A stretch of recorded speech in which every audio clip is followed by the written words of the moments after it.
sobre este personaje. ¿Quién es Jean-Jacques Rousseau y cuáles son sus adelantos, cuál es su importancia, ¿no? El porqué de la importancia de Jean-Jacques Rousseau para nosotros, ¿no? En nuestro tiempo. Entonces, empecemos. Empecemos, ¿no? Bueno, Rousseau tenía una idea clara sobre el hombre. Para Rousseau, el hombre es bueno por naturaleza, pero que actúa mal, forzado por la sociedad. Para Rousseau, el hombre naturalmente es bueno. Rousseau tenía esta connotación, este concepto del hombre, del buen salvaje. El buen salvaje, o sea, el hombre es bueno, nace bueno, decía él, ¿no? Pero la sociedad lo corrompe, ¿no? Entonces Rousseau señalaba y daba primacía al sentimiento natural, no a la razón ilustrada, ¿no? Entonces, si nosotros recordamos Hobbes, eh, Thomas Hobbes había establecido lo contrario. Anteriormente, la semana pasada, cuando repasábamos Hobbes, Hobbes decía que el hombre es malo.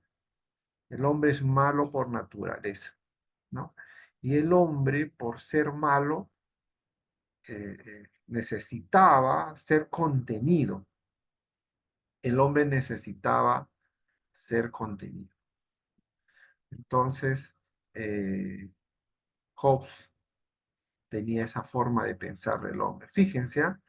Tenemos aquí dos personajes que, que tienen significativa importancia para la historia universal y que se contraponen en pareceres, ¿no? Para Hobbes, el hombre es malo, enteramente malo,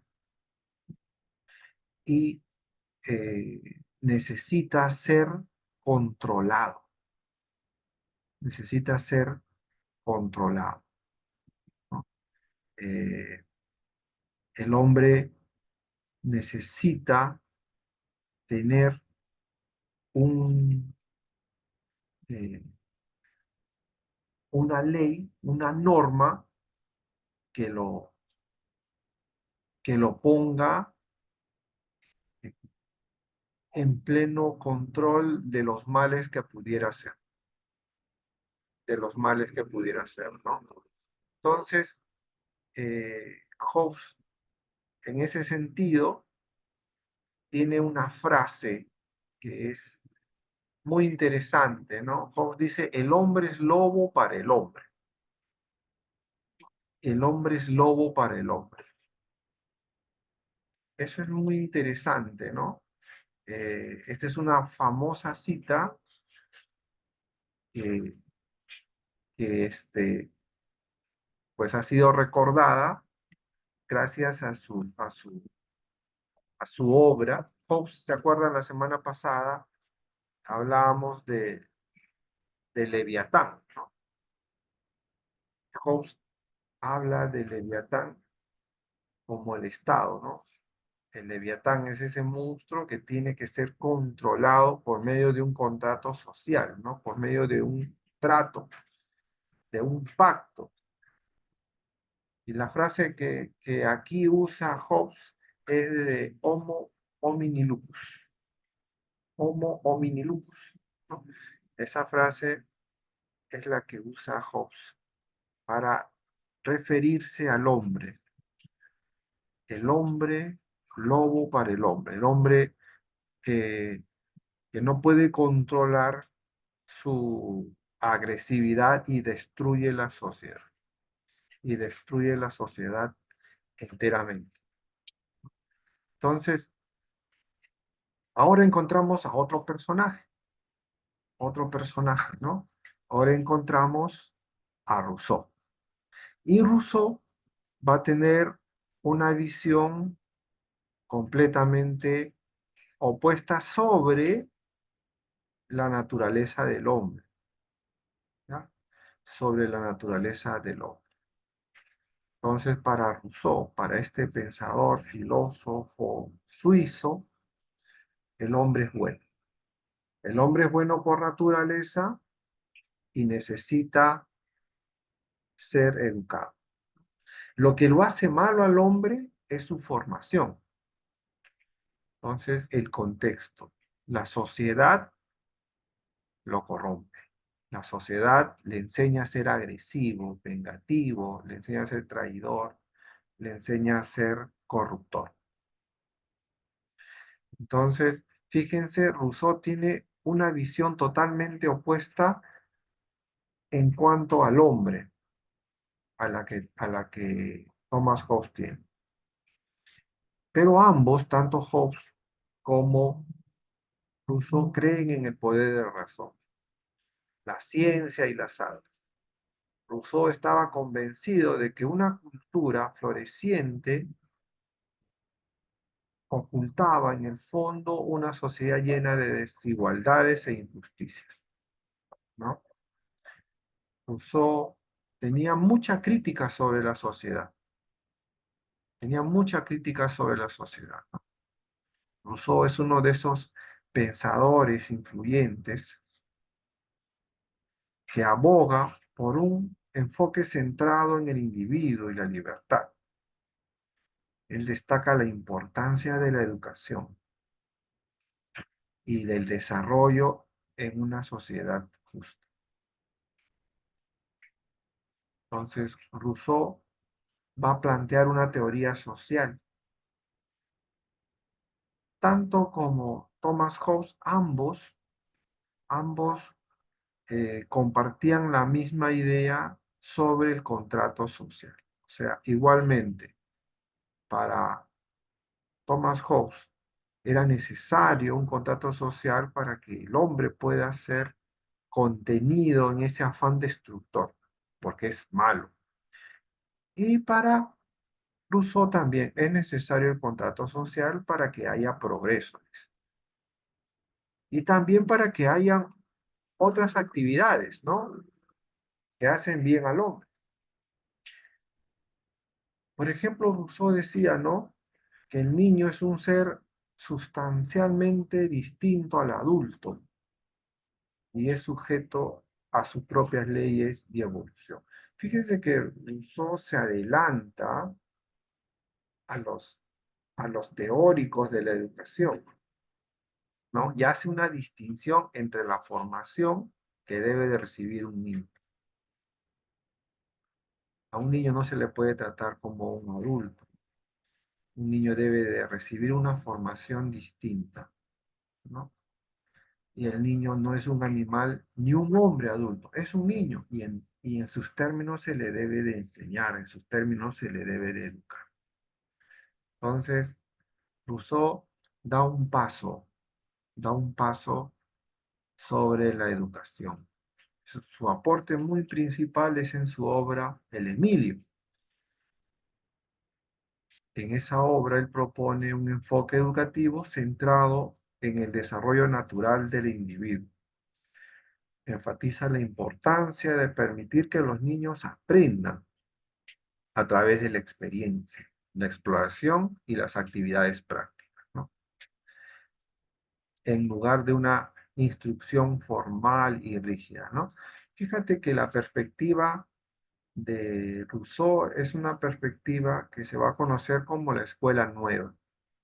La escuela nueva es esa vertiente educativa que aparece a finales del siglo XVIII e inicios del siglo XIX.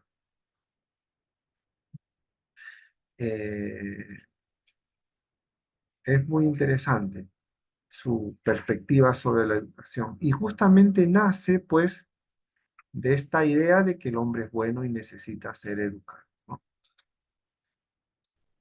Básicamente, aunque no era pedagogo, él era un filósofo político y a través de su novela El Emilio, él promueve pensamientos filosóficos sobre la educación. y es uno de sus principales aportes. Se adelanta a Jean Piaget, ¿no? En su desarrollo, en su presentación sobre los procesos cognitivos del ser humano, ¿no? Para la educación.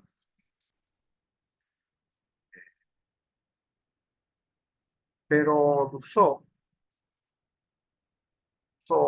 va a ser conocido y va a ser importante para nuestro tiempo, básicamente por sus aportes, ¿no? En cuanto al contrato social, en cuanto al contrato social, ¿no? Es uno de esos filósofos destacados, pero que vive en una época contraria. Algo muy importante en la biografía de Rousseau es que Rousseau va a tener 5 hijos, pero a los 5 hijos los va a enviar a un orfanato. Fue el acto más cruel que cometería y creo yo que lo perseguiría hasta el último día de su vida. Eh, Según Rousseau, la idea del estado, de la naturaleza, es presentada eh, como, como un trabajo particular, ¿no? Y él dice que ese estado originario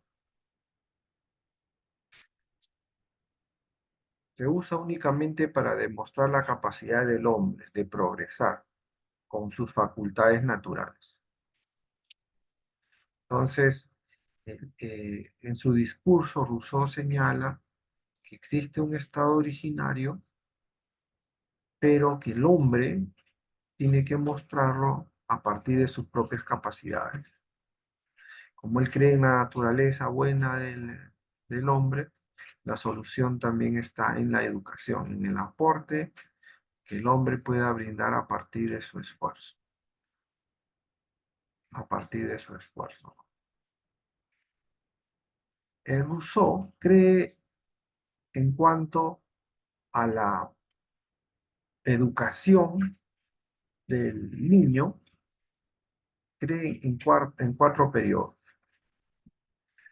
Su primer periodo va de 0 a 5 años, que es el periodo de tiempo para el desarrollo físico, de 5 a 10 años, que es el periodo de desarrollo de los sentidos externos, y de 15 a 20 años es el periodo de la educación moral, ¿no? Luego, Rousseau va a creer en un periodo ya adulto que refiere a un periodo de la sabiduría. Entonces, si nosotros nos ponemos a pensar, Rousseau tiene en sus perspectivas 3 principios fundamentales. Ya hemos visto que Rousseau cree que el hombre es bueno y lo que le hace falta es educación. Y Rousseau postula en su teoría política el contrato social. Él postula que el Estado, ¿no?, puede ser legítimo en cierto sentido solo cuando libera a los seres humanos de sus cadenas. Entonces, para Rousseau, sus principios fundamentales, los principios fundamentales que el Estado debe brindar son la igualdad, la libertad y la soberanía. La igualdad, la libertad y la soberanía. Entonces, fíjense que eso es muy interesante, ¿no? Eso es muy interesante, ¿no? Eh, en tanto que el contrato social para Hobbes hace al hombre preso. ¿Por qué? Porque al hombre lo limita de su proceder maligno. Para Rousseau, el contrato social hace que el hombre sea libre. ¿Por qué? Porque el contrato social trae normas y al cumplirse esas normas, el hombre puede disfrutar de la igualdad, de la libertad y la soberanía. Fíjense, dos puntos de vista totalmente distintos, pero que tienen como elemento común el contrato social, ¿no? Entonces, el propósito de Rousseau era esbozar una teoría de la sociedad y el gobierno en la que el contrato social todavía puede preservar la libertad del pueblo, de la gente. Para, para Hobbes no, para Hobbes el contrato social es un compromiso que suspende las facultades de la gente, del pueblo, y las brinda enteramente al soberano, al gobernador. Eso es interesante, ¿no? La propuesta de ambos es muy, muy interesante y, y son perspectivas casi antagónicas, pero que se entienden a partir del pacto social, del contrato social. Una de, una de las preguntas que uno se hace es, ¿por qué Rousseau, teniendo una perspectiva tan benéfica del hombre desde su nacimiento, ¿por qué tendría que abandonar a sus hijos, no? ¿Cómo es que un hombre pensando de la manera como él lo hace, viendo que el ser humano es bueno y solamente necesita una formación, una educación adecuada para que manifieste sus bondades, abandona a sus hijos? Eso es una incoherencia total, ¿no? Rousseau prácticamente se deshace de sus hijos en un hospital. Y es por mero egoísmo. Mero egoísmo, ¿por qué? Porque sus hijos,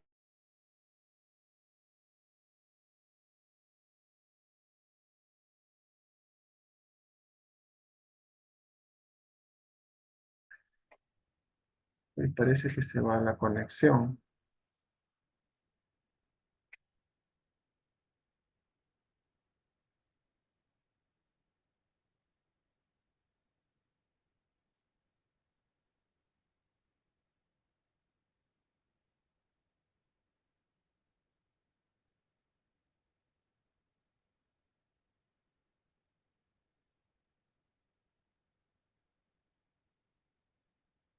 Se va la conexión.